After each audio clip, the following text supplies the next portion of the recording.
자, 그럼 마찬가지로 한번 살펴볼게요.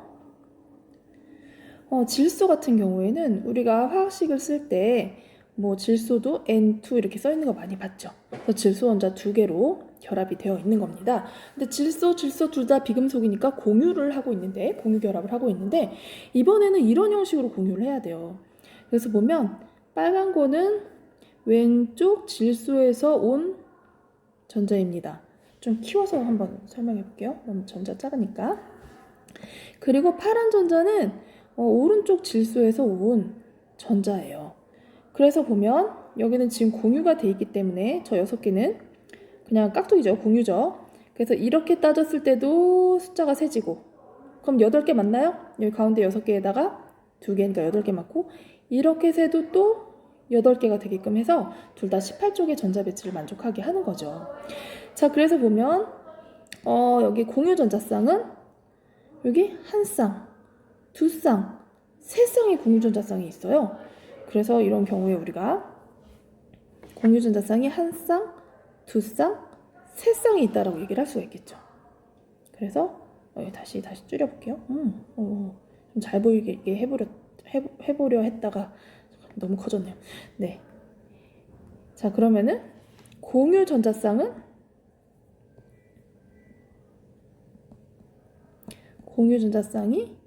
세 쌍이 있습니다. 세 쌍이 있어.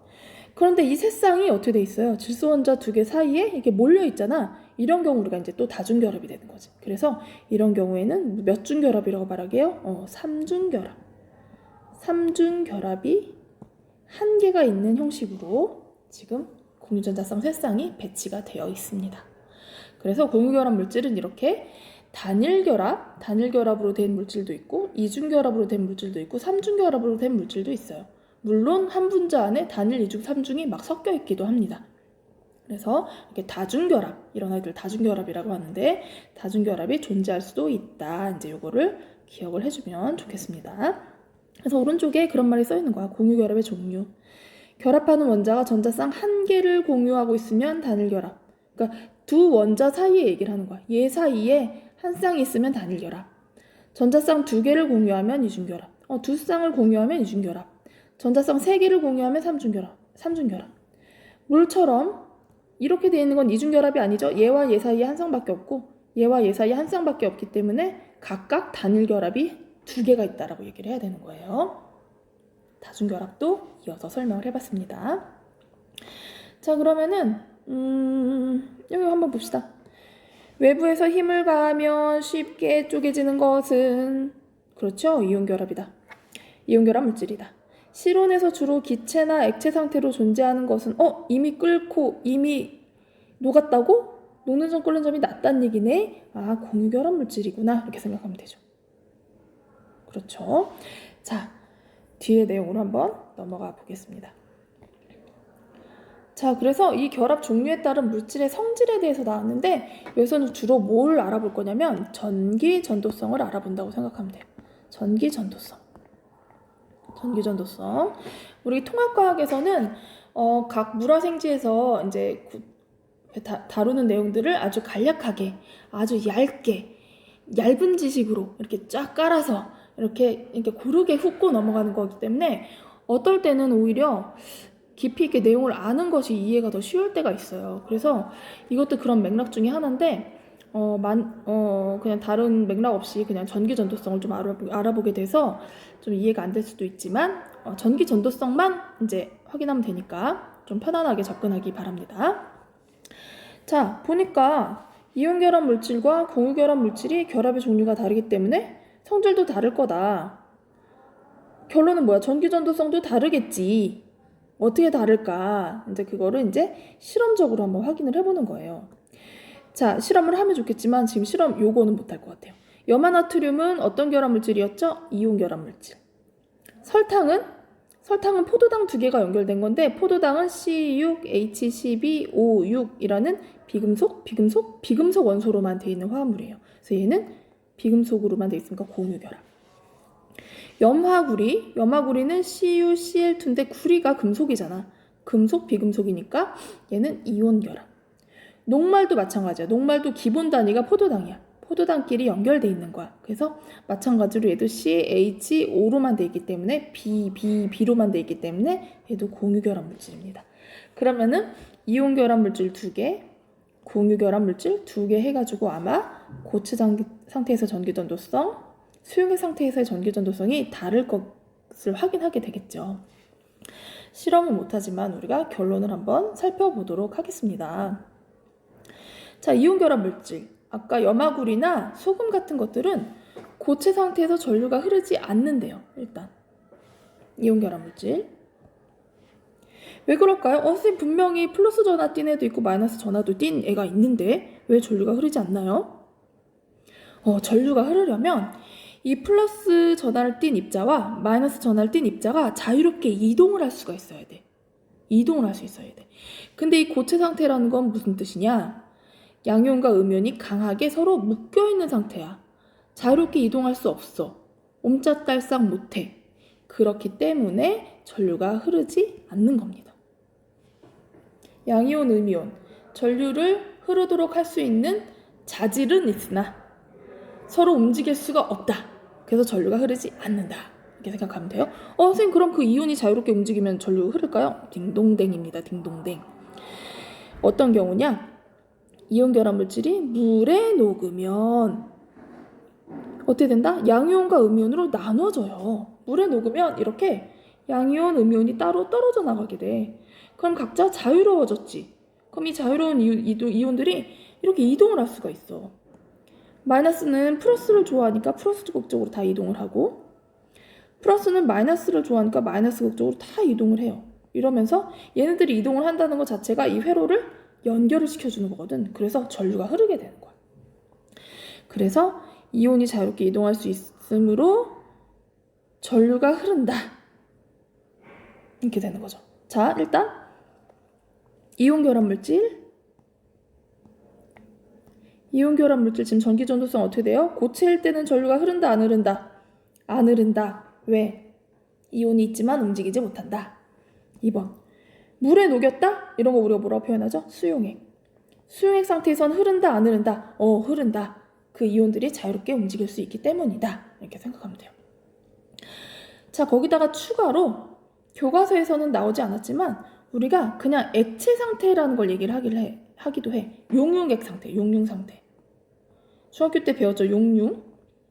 용융은 고체가 녹아서 액체가 되는 거야. 여러분들 설탕, 달고나 같은 거 할 때 설탕을 불에다 녹이면 이렇게 스르르 녹아서 액체가 되죠. 그런 걸 용융이라고 얘기하는 거야. 설탕을 물에다 타서 설탕물을 만들어? 그런 게 이제 수용액이 되는 거야. 그러니까 자기 자신이 스스로 액체가 됐을 때. 소금도 소금구이 하는 온도로 녹이면 용융액이 안 되지만 엄청 뜨겁게 가열하면 용융액이 될 수 있어요. 스스로 스르르르 녹은 상태. 그랬을 때는 역시나 마찬가지로 이온이 이동할 수 있기 때문에 전류가 흐르게 됩니다. 자, 이온 결합 물질은 어떻게 기억하면 될까요? 꽁꽁 묶여서 이동을 못하는 고체 상태는 안 흐르고 움직일 수 있는 스스로 액체가 된 상태 혹은 물에 녹아있는 상태에서는 이온이 이동 가능하니까 전류가 흐르는구나 이렇게 생각을 하면 되겠죠. 좋습니다. 그럼 공유결합 물질 한번 넣어봐 볼게요. 공유결합 물질. 공유결합 물질은 대부분 물에 녹아도 애초에 얘네들은 이온이 있어 없어? 이온으로 나눠지지 않으므로. 자, 애초에 전하를 띤 입자 자체가 얘네한테는 없단 얘기야. 자질이 없다고. 이렇게 가슴이 아프지? 이거 우리한테 하는 말이 아닌데. 이온으로 나누어지지 않으므로. 그러니까 이온 자체가 존재하지 않기 때문에 물에 아무리 잘 녹는다 해도 전류가 흐르지 않는다. 물에 녹아도 전류가 흐르지 않는다? 수용액에서 안 흐른다는 얘기네? 그러니까 공유결합 물질은 일단 아까 저기서는 고체, 액체, 고체, 수용액 이렇게 했는데 수용액에서 전류가 흐른다, 안 흐른다? 수용액에서도 전류가 안 흐른대. 그럼 애초에 고체에서도 흐를까 안 흐를까? 이온 자체가 없는데 안 흐르겠죠? 그 다음에 걔가 아무리 스르르 설탕 달고나로 스르르 녹인다 해도 그 안에 이온이 없어. 그래서 안 흘러. 그러니까 전류가 안 흐르네.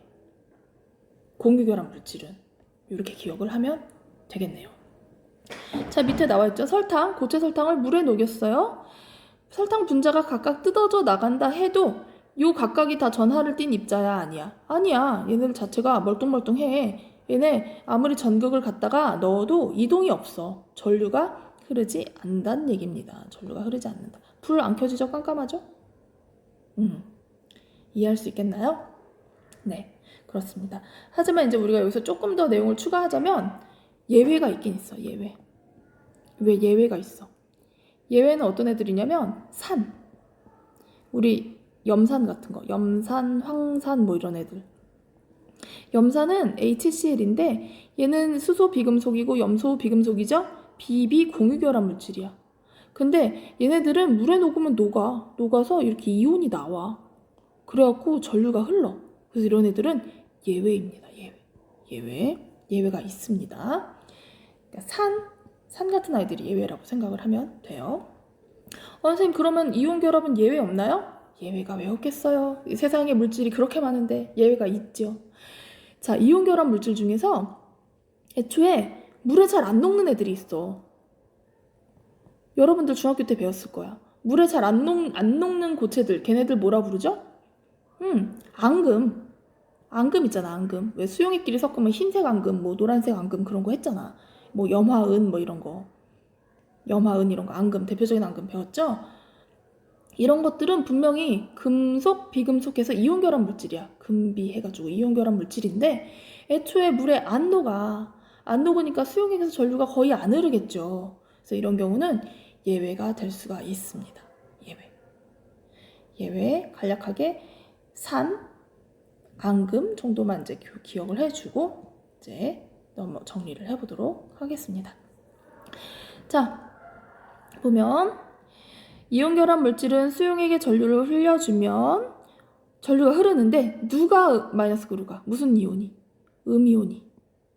음이온이 플러스 극으로. 누가 마이너스 극으로 가지? 양이온이 마이너스 극, 반대극으로 서로 이동하면서 전류가 흐르게 되는 거죠. 공유결합 물질의 성질을 두 가지만 써보자?